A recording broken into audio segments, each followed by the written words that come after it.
Welcome to a tour of Derry City Cemetery. It's one of the most fascinating places in the city and in the region. And the history of the world is here on the headstones, literally on the headstones. It was opened up in 1853.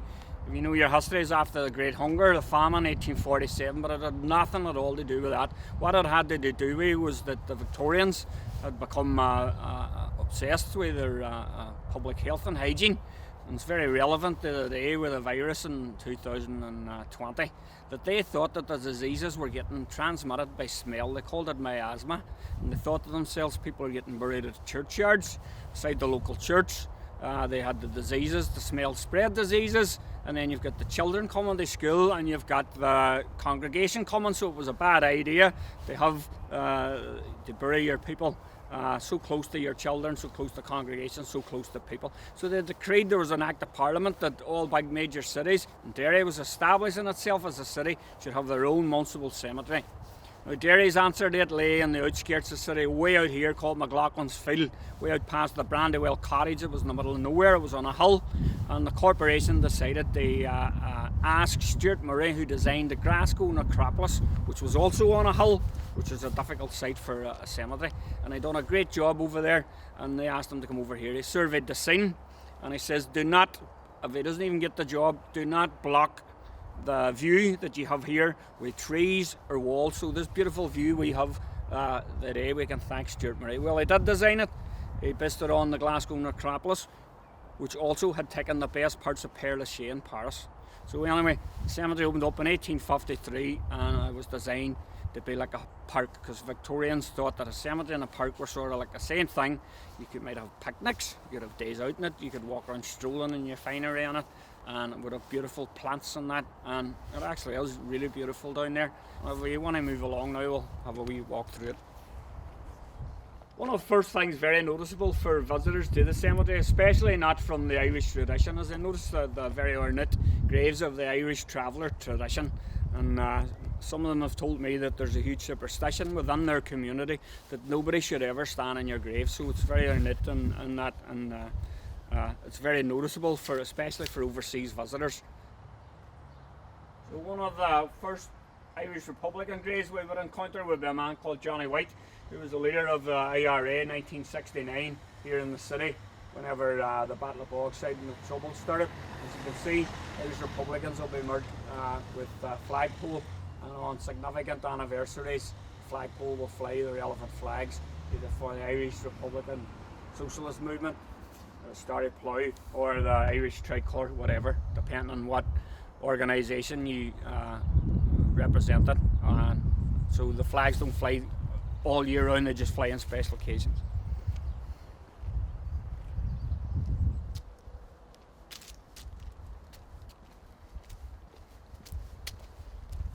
This here would be a very, very special part of the cemetery. It's called the Garden of Angels, and it's the wee babies that were stillborn, and there's a huge lot of expense and hearses and that, and the mammy's still in distress in the hospital, so you want the dignity of the burial, the Christian burial for your child, for your baby. And the agreement here, the arrangement is you get a wee shoebox size for your child, and there'll be a wee ceremony, and as you can see, it's a really special place.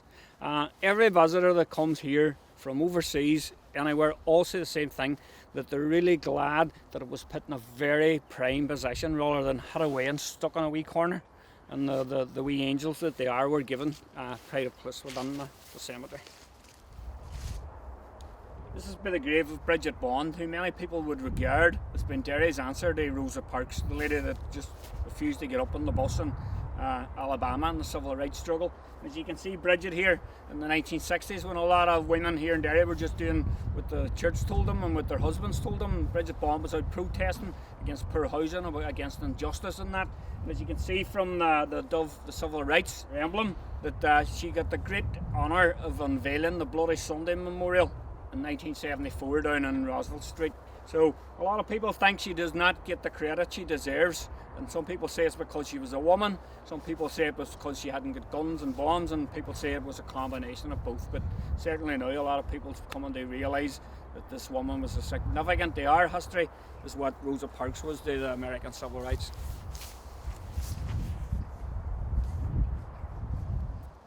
So this here would be the highly significant Irish Republican Socialist plot, the other faction of Irish Republicanism, and buried here would be two of the 1981 hunger strikers, Patsy O'Hara and Michael Devine. I'm sure you would all know about the campaign for the prisoners who were getting termed to be ordinary criminals, which they resented and rejected, went on hunger strike for political status to say that they were different, they were political prisoners.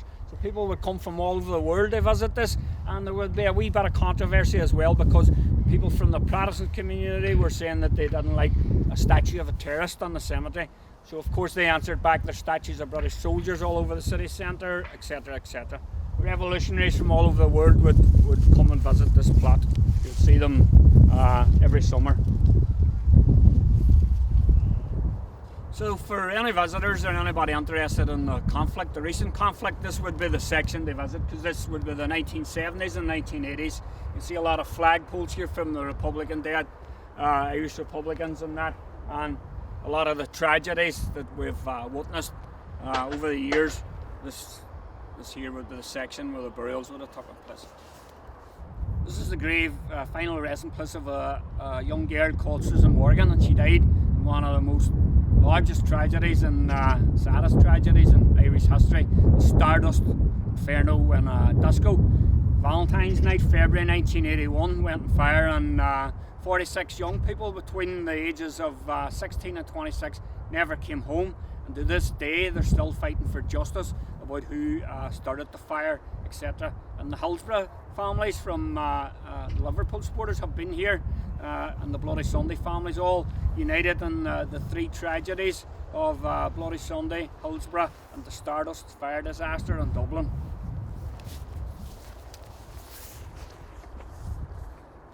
So this, until recent times, would have been the most visited section of Derry City Cemetery. It's what's known as the Bloody Sunday plot, and at the time of Bloody Sunday, the massacre, it was believed that it would be hugely symbolic if they could bury the 13 victims in a row.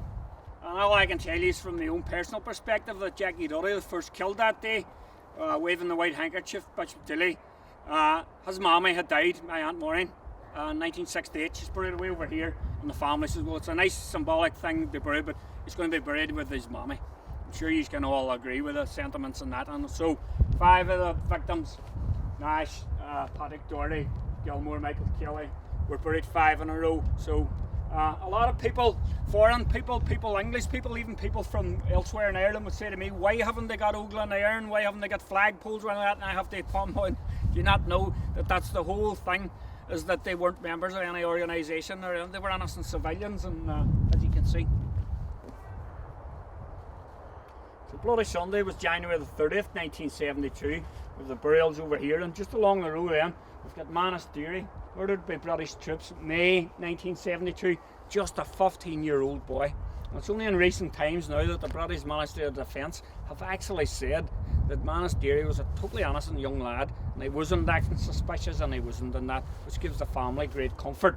But Manus went to St Joseph's School, lived in the Bogside. I went to St Joseph's School, I ended up teaching it, and also a young boy called Wally Best.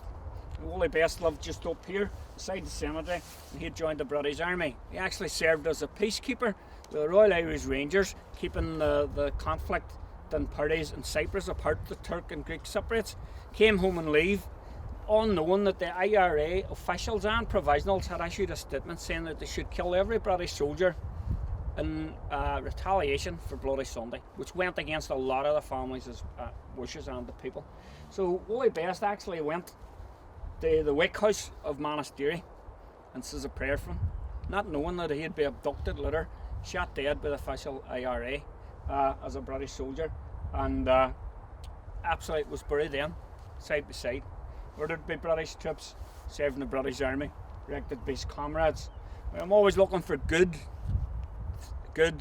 sides to any story, and a good side, or a positive side, this story was after they killed Wally Best. The mammies and the mothers of Craigan and the Bogside marched on the official IRA headquarters. They were really angry. As far as they were concerned, they had killed Mrs. Best's son, not a soldier. And a few months after, the official IRA declared, maybe due to this as well as other factors, that they were going down the political route and putting the guns away. And so that was product of this tragedy here. So I don't know, I think to me and all the tours I've taken on here and living here all my life, that this here just shows you how complex Irish history and our story is. So the 14th victim of Bloody Sunday was a man called John Johnston, and as far as we're aware, he wasn't even on the march. He was actually crossing William Street to check on an elderly aunt in case she was getting choked with CS gas, and he was shot and he died months later. And there he is, John Johnston, died 16th of June 1972. No Ogling Irons, no soldier of Ireland, no murdered by anybody, and yet for years this man was getting, his name was tinted for being a sniper, a bomber or whatever. The man was an innocent civilian, and I think it just shows you here where he's buried, that's exactly what he was, just an innocent civilian, John Johnston.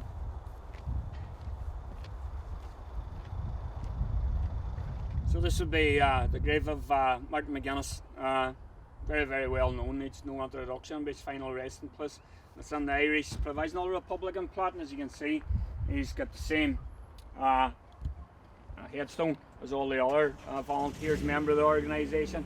It's actually looked after by a group called the National Graves Association, and as you can see, it's very prominent plot facing the river in the city here. So here you have the statue of Cuchulainn, was ancient hound of Ulster, a great warrior, and it's believed, the myth says, that legend says that he never wanted to die on his knees or on the ground, so he tied himself to the tree, and then it was the landing of the crow or the bird that symbolised that he was dead.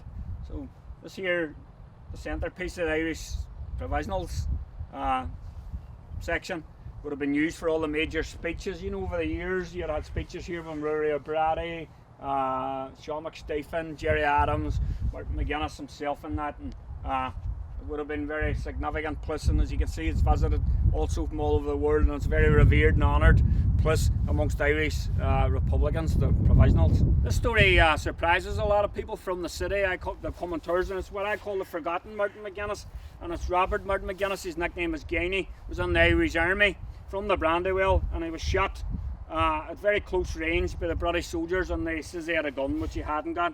He sort of got a military funeral here from his comrades in the Irish Army, even though they were in civilian clothes, and they're still fighting for justice for him to this day, because they says he was waving a gun and that. They didn't, and he's got no Ogling Iron, he wasn't a member of any movement, and his case has sort of been largely forgotten in the city, but they're hoping now to get a new inquest on that.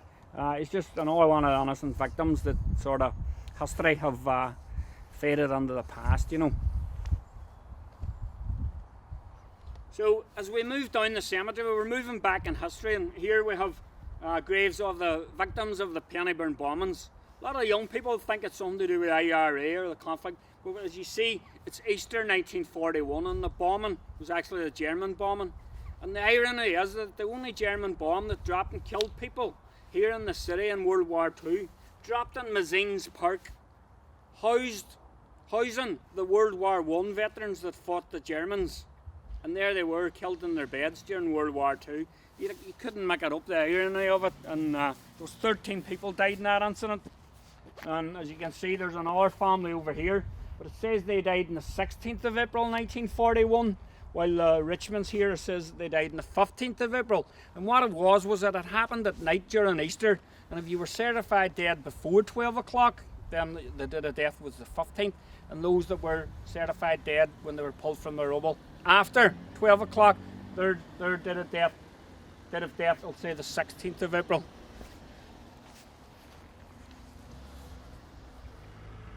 So we move back in history, Second World War, Mazines Park bombing, and here we've got killed by enemy action.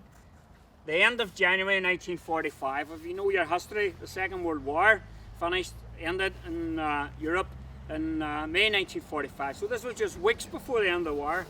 And this man Hackett was killed by enemy action, and his friend down here, Mr. Doherty, had been on the dole here in Derry, it seems, and they were told, you've had your national assistance money for so many weeks, and now if we offer you a job, you have to take the job or you get wiped. A lot of people will understand that.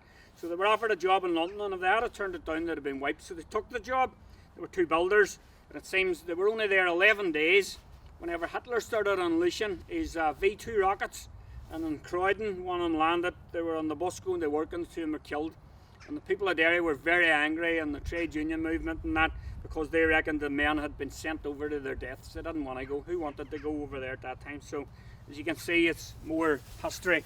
Nobody would associate Hitler's V2 rockets just here in our city cemetery. So, such a sad story.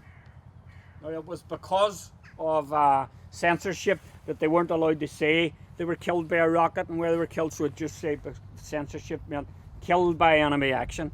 And then it would just say 6 county people, you know, everything was censored. So we're back in history even further back now. We're back to the conflict at the start of the 1912, 1914. It looked like we were going to have a civil war. You had the Ulster Volunteer Force from the Unionists to fight against Home Rule, and we had the Irish Volunteers formed against Home Rule. Now people say to me, Commander McGlinchey, Irish National Volunteers, what's the difference? Irish National Volunteers, Irish Volunteers. It's simply this, that the Irish Volunteers and the Ulster Volunteers, it looked like there was going to be a civil war. And both were armed and training. Civil war about Home Rule for Ireland. And then the First World War broke out. The Ulster Volunteers immediately volunteered their services for their king and country in the great fight against the Germans. And they went on the Ulster Division. Now the Irish Volunteers weren't as enthusiastic about going to fight for the British, so they held back. But then in October 1914, John Redmond, the leader of the Irish Volunteers, declared that it probably would be a good thing for the Irish Volunteers to go and fight just like the Ulster Volunteers, and to fight for the rights of small nations, to fight for poor Catholic Belgium, and also to have a good well-trained army to come back just like the Ulster Volunteers. So the movement split. A very small minority, along led by Patrick Pearson Emmons, remained behind, and they staged the Easter Rising. The vast majority became the Irish National Volunteers, like McGlinchey, very strong here in Derry, and hundreds of them went to the First World War. And so when history was written, then it sort of the volunteers that remained and fought the British in Easter Rising, sort of, they got the heroes of Irish history. One of the men that went away to fight in the war was called James Keenan. James Keenan was a great soldier. He turned out to be a good soldier in the trenches. And when he came back in Ireland, was being partitioned. He was very active on the Bogside and the Brandywell. Whenever we had a mini Kosovo here, conflict between the Unionists and Nationalists down here, 40 people killed in one summer. James Keenan, very active. An unusual story about James Keenan, that is that in the 1920s, after Ireland was partitioned, James Keenan was arrested along with a man called Cullen, another World War I veteran, and charged with the murder of Howard McKay, who was shot dead in 1920. Just at the bottom of this hill, Howard McKay was a Unionist. His family were all involved, the Apprentice Boys. And they were charged and they were to be held a trial. Their trial was to be held in Bishop Street Court in the 1920s. And it would be a Unionist judge and a Unionist jury. And they would have got hung if they had a good thing. So the Irish people, the Irish nationalist people here in the city, mobilised in their defence, and there was huge crowds up in that at the trial. It seems the trial was lost or won on the fact that a Protestant policeman and a Protestant fireman both swore on their oath that they had saw James Keenan involved in conflict over in William Street when Howard McKay was killed. So they saying, even though he was an Irish Republic involved in all sorts of things, they didn't kill Howard McKay. They were released. And then they thought that was ended, but they were arrested again later and retried. And the twist of this trial was it was going to be held in Portadown. So they were thinking Portadown, more Unionists, more likely to get convicted. Nationalist people mobilised again, went up to Portadown. Special trains were laid on. And lo and behold, the Protestant policeman, the Protestant fireman, it seems, swore on oath again that they had seen, and even though they didn't like his politics, they didn't like the man in general, he did not kill Howard McKay, and they were released. And James Keenan would eventually die during World War II, being held as an internee with his 2 sons in Crumlin Road Jail. One of them was Sean Keenan, who now has the monument down at Free Derry Corner. So we're heavily involved in the Irish Republican movement for generations. So here we have the situation that I found very bizarre, because all my life coming over here with these row of military graves here, and there's a huge gap, well known to people from the city, and then you have another huge row. And I thought the gap in between was for the next conflict or war, and maybe they would use that. After research, what we've seen is this row here is the Catholics. So the Catholic war dead in World War II had to be kept separate and buried separate from the Protestant war dead. And it seems through research that both churches were at fault, because one, the Catholic Church and the Protestant churches were saying that their people should be going under their consecrated land, and that.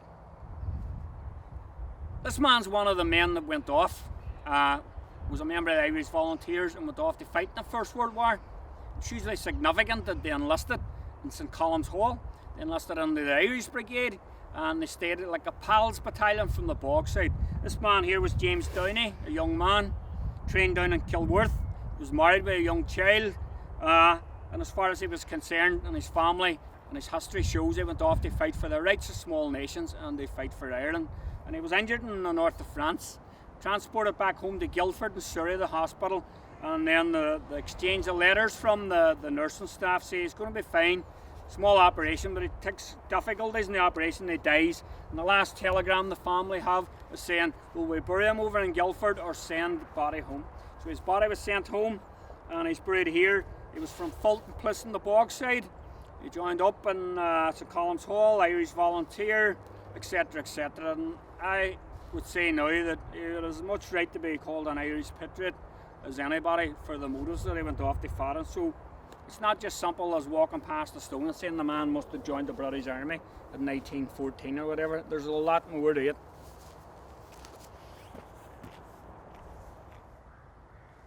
So here was the resting place of a man called Johnny Fox, Ogla and Iron, IRB, Irish Republican Brotherhood.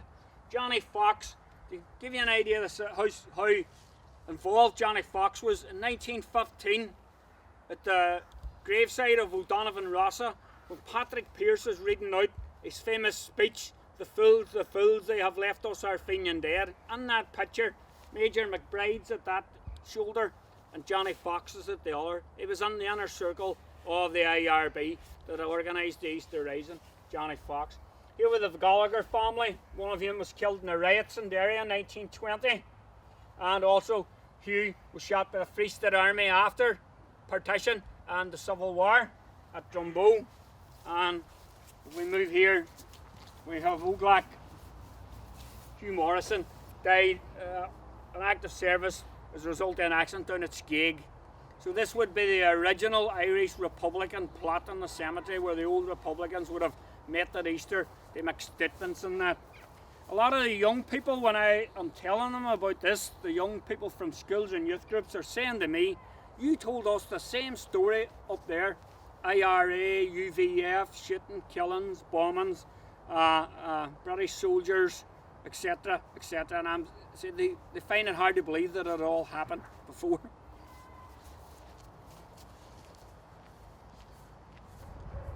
In the history of the Irish trade union movement, there's three men that stick out as being most prominent. You've got James Connolly, you've got James Lurkin, and then you had James McCarran.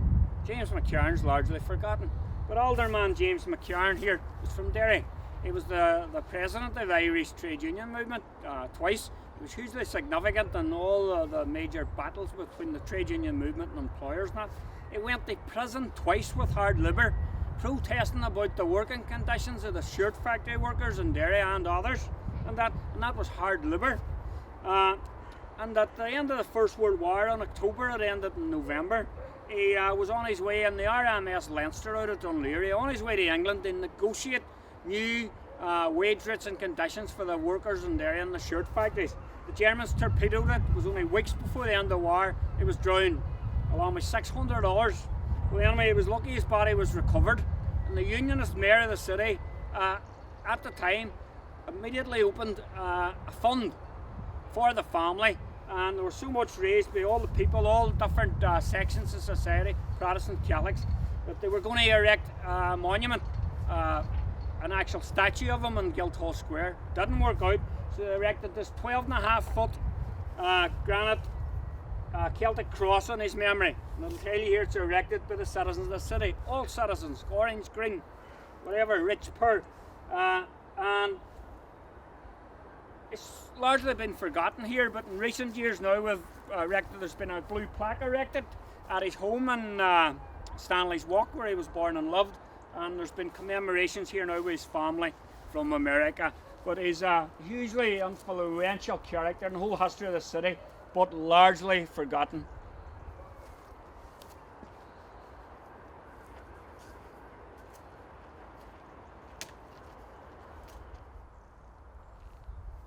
Coming over here all my life, me and my friends on our way to the Brandywell Soccer Stadium, or on our way to fish down in the river, we always used this bit of land here for having risses and roly-polies. It's only upon research in recent years we've discovered that this is the largest Catholic paupers plot. There could be upwards of 8,000 burials here, and if you look at the ground you can see the shapes where the coffins went in. Now, an older cemetery worker was telling that their grandfather used to help with grave diggers here, and most of the people buried came from the workhouse or the lunatic asylum, which is all are generally poor people, and they had a reusable coffin which is still can be seen at the Tower Museum. And the old man had passed on through the generations that one of the wee tricks they had here was that they kept a pile of ashes from the gas yard, and when they buried somebody, or even a couple at a time from the workhouse or lunatic asylum or whatever, they would put a layer of ash across, and that was the symbol and signal then whenever they came back to rebury somebody else. Once you reached the wee bit of ground where the black ash was there, do not dig any further. It brings tears to me all the time here, because everybody in this city has somebody belonging to them buried on here.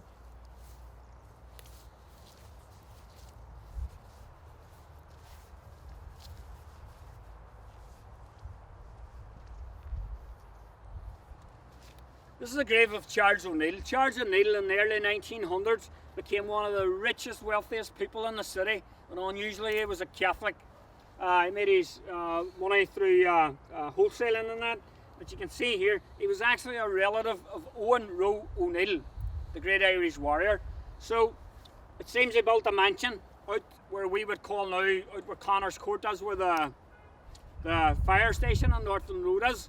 And an old lady on one of my tours recently told me a story, and she said that the mansion that he built out there, Ardowan, which then became the Ardowan Hotel, was called Ardowan after Owen Roe O'Neill, so in tribute to the great Irish warrior. Ironically, it was bombed by the Provisional IRA Republicans, this great thing, hotel, Ardowan Hotel. Anyway, but the story she was telling was very funny. I don't know if it's true, but she says her grandmother was his housekeeper. She said that Charles O'Neill went up to purchase a house in Crawford Square. He established himself as one of the dignitaries in the city, and he was told he couldn't purchase one because he was a Catholic. So she said that what he did then was he instructed his people to buy the land in front of Crawford Square. And he bought the land in front of Crawford Square, and he told the architect to build his mansion in such a way that it would destroy the view from the houses in Crawford Square.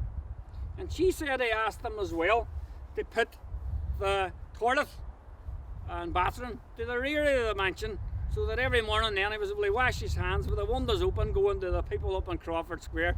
You can keep your houses. So where Connors Court is now is actually, and a lot of older people will remember, the Ardowan Hotel. So, very funny story.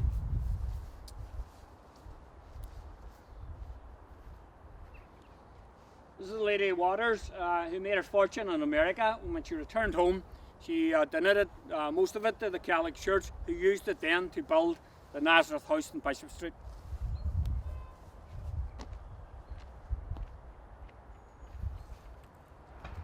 This grave was largely covered in briars, full of vodka bottles and cans, and we wondered what was on behind all the overgrowth, and kindly the guys working here cut it all back, and we discovered that it says it's the burying ground of the O'Neills.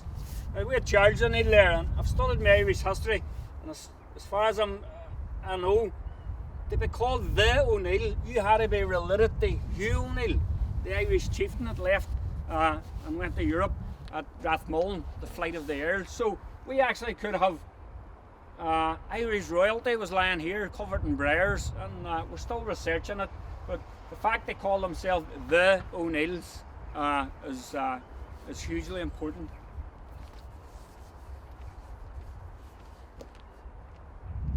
I stopped here one day doing a tour with one of my friends, Glenn Cooley, and he took me up to see his father's grave, and his father was one of the most well-known chiropodists. Cut your toes, your feet in Derry, and his gravestone had "my last 6 feet," which was very funny for the thing. But I tell people that, you know, all our generations had humour, and here we have this lady here. It says here that for 25 years she was the midwife at the local dispensary, so she delivered the babies, and her wee inscription here now says, "Now she rests from her labours, midwife, etc." This here is a hugely symbolic section of cemetery, and you'd be amazed at how many people from the city that have been here most of their lives and they don't realise why. What this path here there is indicating is our dividing line, our peace wall, and that's the Catholic section, and this here would be the Protestant section. Once you know that, it seems then pretty obvious, because you see all the different headstones changing, Roman obelisks, and this headstone here that looks as if the top has fall off at the column. It's not. These headstones indicate that there was a life cut short. It doesn't go up to the top like these. That's the McCrae family plot. McCrae from McCrae Magee College and the Ulster Unionist Party. And here's a who's who of professors from Magee. I have a suspicion that Magee University must have had their own plot for their own lectures and that. And you can see now down here, the references to Virgin Mary and Padre Pio will stop, and R.I.P. rest in peace will now become biblical scriptures, you know, until the dawn breaks, thy day will come, etc. Down here, just a wee grave down here, is a man that used to run the Fort Knox, the American Treasury, and he also he was a surgeon, and he developed surgical practices that people tell me now they still use in Altnagelvin back in the day. So lots of links here to the colonies and the empires down here, and it sort of would be quite different to what we have up in the Catholic section.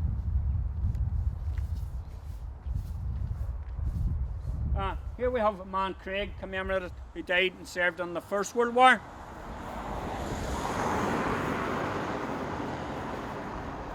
Alongside him is a man called Mitchell, who's believed to be a descendant, relative of John Mitchell, the young Irelander, and it sits here that he was in the Crimean War, in charge of the Light Brigade, Florence Nightingale.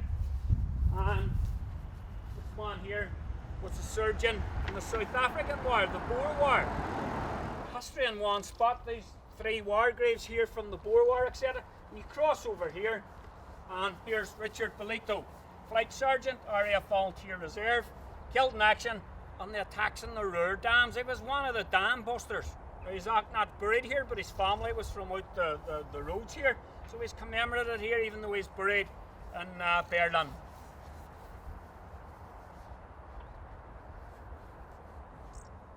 Sadly, I have to tell you that even though this here is the centrepiece of the old Victorian design cemetery with the beautiful views, it also commanded the highest price to be buried here. But it's beautiful and sad, but this here is a result of vandalism. And you could actually see the footmarks where whoever vandalised it had to rock back and forward to do this. This man was actually an ancient, was a collector of taxes at the old port, and pieces of it are missing now.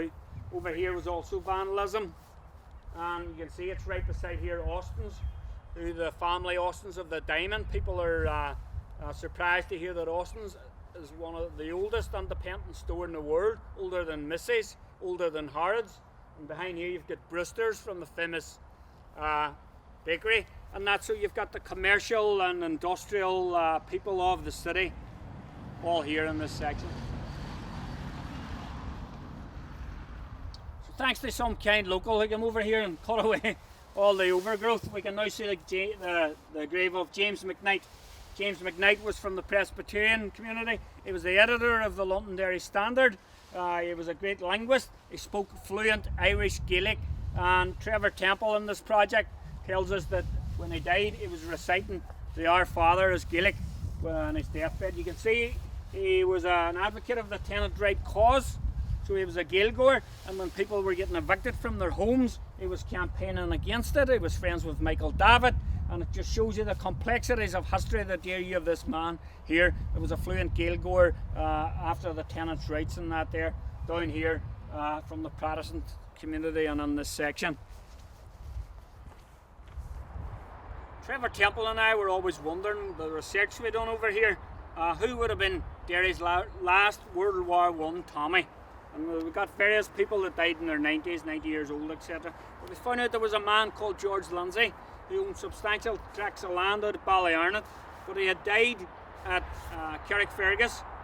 So we thought he was buried in Carrickfergus, but one day we discovered this, and it's George Lindsay. Died the 16th of March 1998, and he was 103 years old, and he was at the Somme, and he actually went out into the no man's land searching for his brother, we believe. So remarkably, he loved I would say it would be Derry's last World War I Tommy.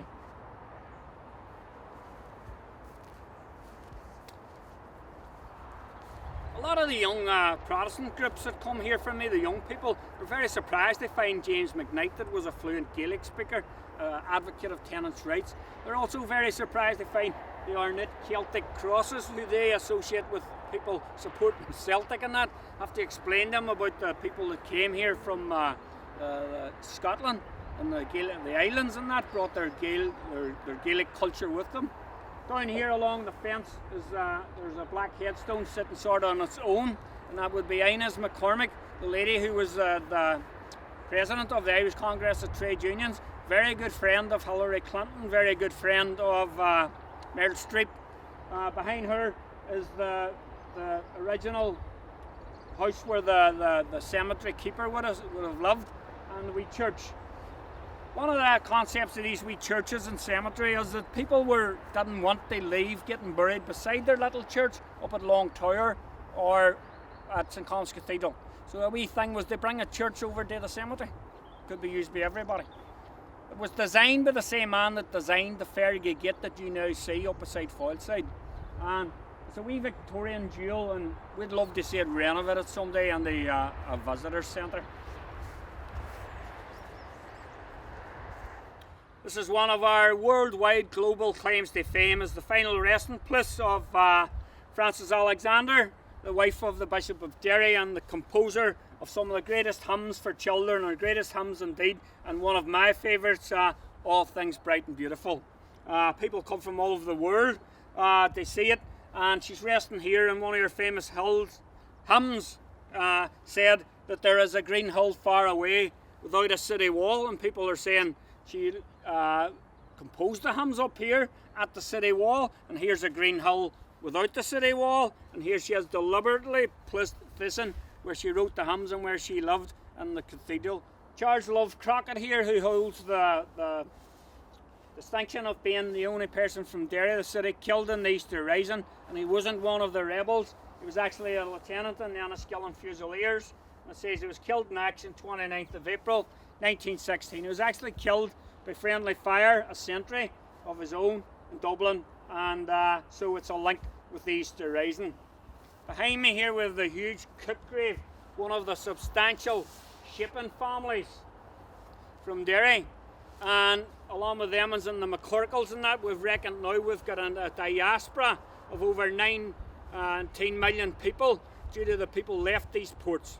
Don't let anybody tell you that coffin ships left these ports. I've researched them for years and years. The Cook family, the McCorkle family had great ships, they had great crew, you had to pay to get on the ships. There were some people died, but that was through infections and weather that sunk ships and that. But they were good Christian people, and it's unfair to say that they sent over maybe some other ports, but not from Derry. It's very dishonourable to their family to be saying that they sort of packed as many as they could to make money and sent them off to die across the Atlantic. It was great ships, copper bottom, made in Newfoundland, Canada, and very honourable people. We should respect their memory. Here we have the first vault, and that is the Von Schieffelin Knox Peck household from Crahane. Up here with the arm missing is the grave of Tillian Henderson. Tillian Henderson's factory mentioned in Das Kapital by Karl Marx. And behind these trees we have the Foster family plot, who are regarded as being the founders of the American ragtime style music, you know, Oh Susanna and that type of music. The Gilmore was a great shipping agent, very kind to the Catholic community at the time of the famine and cholera outbreaks. Down here we would have Basil McFarlane, lots of mayors of Derry and that, all fishing the city. So this is a vault of a surgeon in Derry, doctor called Dr. Bernard. Now Dr. Bernard probably doesn't get the credit he deserves. And why we should be thankful for them amongst many is that Dr. Bernard used his wealth and had the vision to recreate the Greenland Fort that we all enjoy out there today. So if you read the sign out there, it'll say it was thanks to the wealth and the foresight of Dr. Bernard. Now someone on the tour has suggested to me that this Dr. Bernard, the surgeon and doctor in the city, is a descendant related to Dr. Bernard, who carried out the first heart transplant in South Africa. So we're still investigating that.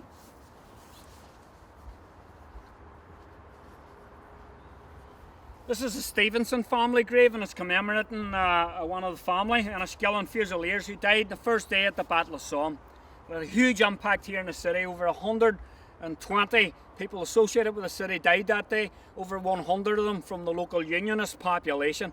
And remember, Derry's population at that time was only about 10,000, between 10 and 40,000, 10,000 adults maybe, so it was a huge loss. And as you can see here, they called the 1st of July, because it was so significant, the local units, they called it the Ulster Charge. So the charge of the Ulster Brigade, the Ulster Division at the Somme, was known locally for quite a while as being the Ulster Charge. It died in the Ulster Charge.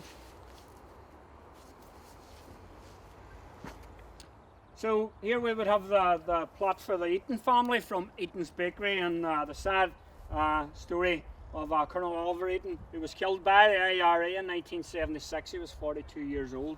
So we've got members of the IRA up here buried, with people that the IRA were responsible for killing here, just yards away. I recently visited Auschwitz, the concentration camps, and it really affected me about man's humanity to man and that. And when I came back, I was asking, apart from the men that had fought the Nazis and that, there's a lot on here, was there any other stories? And somebody has told me, I can't verify it, that this Auschwitz and Silzagi graves here were a Jewish family in Austria. As you can see here, was born in Vienna, and they said that they, just like The Sound of Music, you know the film, the musical Sound of Music, they're saying just like that they managed to get escape from Austria, away from the Nazis, and they got here. And somebody says they came here because there was a small Jewish community in Derry with a synagogue in the fountain, and that was the only people they knew. They told me then that they were promptly interned when war broke out because they were regarded as German-speaking aliens. They then said that the lady married one of the RAF pilots who were based beside her internment camp at Magilligan. Such a threat she was to it, and even though she died in Dublin in 1985, requested to be brought here to be buried. So just facing them as the graves of the Protestant World War II men that died here, mostly naval because of our port. And there's a great story over here about the Queen Mary and the Curacao. I think we're proud here in Derry that no matter how difficult political situations got, nobody has ever vandalised the war graves, which is good. But people ask me, why are the graves so similar? And the story is that after the First World War, Fabian Ware was delegated with the task of the reburial of the millions of service people. And it states in his book that he had no sooner been appointed to the post than he started receiving cheques and cash from Lady and Lord this and that, wanting 20-foot high marble crosses for their sons and that. And he started thinking to himself, well, what about the orphans and the poor people from the mining villages and all? So he decreed that they all should get the same. The major difference being if you were a Christian, you got the cross, Star of David for Jewish people, etc. Plus the only allowance then was if you paid extra money, you were allowed to get inscribed words at the bottom. Thus, some of them have words at the bottom and some of them don't. Seems here like they're still on parade. Well, anyway, we're here at the Curacao because there's a story behind this, and the story is thus. when the Americans entered the war after Pearl Harbor, there was a huge meeting in America with the defence chiefs and the president, and what it was about was we're now at war with the Germans in Europe, but how are we going to get our guys over there? The only way getting them across is the Atlantic, and the U-boats are sinking ships. So if the U-boats were to start sinking ships with our guys on it straight away, it would be a huge propaganda coup to the Nazis. Plus, we could be out of this war as quick as we were on it if they're going to be telling all these people your sons were killed before they even reached Europe. So what they came up with was that there was a ship called the Queen Mary, a very fast liner, and it was that fast that it couldn't be sunk with the U-boats. I think now it's actually a hotel in California. So they decided to get the Queen Mary, convert it to a troop ship, and it was to sail from New York with 10,000 American service people on it. And the captain, before he left New York, was handed a sealed envelope with orders, special orders, and that was, do not stop this ship until you safely reach port. That means that if he had seen the Titanic in distress, he had to sail on. His job was to get to Liverpool with them 10,000 sailors. The story goes it was an uneventful journey. You can watch it all on YouTube, type in Curacao, Queen Mary. Uneventful journey, but when it reached here out off the coast of Ireland, at Tory Island and Ironmore and that, it had to slow down to proceed to Liverpool. Then it was in danger. So they sent out the Curacao and another ship to escort it. And the story is that the Curacao came out off Tory Island zigzagging. The Queen Mary was zigzagging, and one thought the other was going to zigzag that way and I'll zigzag way, and it didn't. The Queen Mary cut the Curacao in half, and 340 sailors plunged into the icy waters, and the Queen Mary just proceeded on his journey as per instructions of the captain. But the other ship was able to pick up some survivors and bodies, and 120 of the Curaçao's souls that died were washed up on a small Scottish island. 5 of them were brought on here for burial. It was kept a big secret. 4 of them are here because they're Protestants in the Protestant section. 1 of them's buried up in the Catholic section, buried apart, even though they served together. And it was kept a big secret until after the war. And sad to relate that after the war, when the inquiry was held about the accident, it wasn't even about the people that were killed in it. It seems it was more to do with who was going to pay the compensation.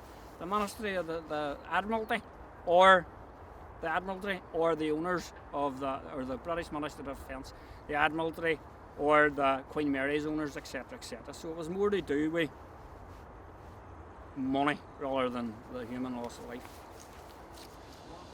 I'm sure most of you watching this were like myself, that you've often walked here from you were no age, and you've often wondered why this gap was here and why this gap was here. I wonder too. It's only recently we've discovered that the reason for it is that during World War II, 2 free Norwegian sailors died here. Not military related, it was accidental deaths, illness, and they were buried here. But then after the war, their families in Norway and the Norwegian government asked would it be possible for them to be taken back home to be buried with their family in Norway. So the 2 sailors were taken back. So these gaps are indicative of where the Norwegian sailors were buried. This is both of a sample of what's here. History on your doorstep. Often the most interesting things are on your doorstep, and they largely go unnoticed. Now, this was a trip here on behalf of friends at Derry City Cemetery. We're still continuing the research. I'm telling you, if you want to get out in the fresh air, you want a good walk, you want to learn your history, your heritage, I mean, this is the place to go. And glad to say we've helped stop the vandalism. I hope you're going to play your part too, be keeping an eye on it. And if you have any further research questions, you can get back to us. And I'd like to thank the funders and that for inviting us to take part in this project.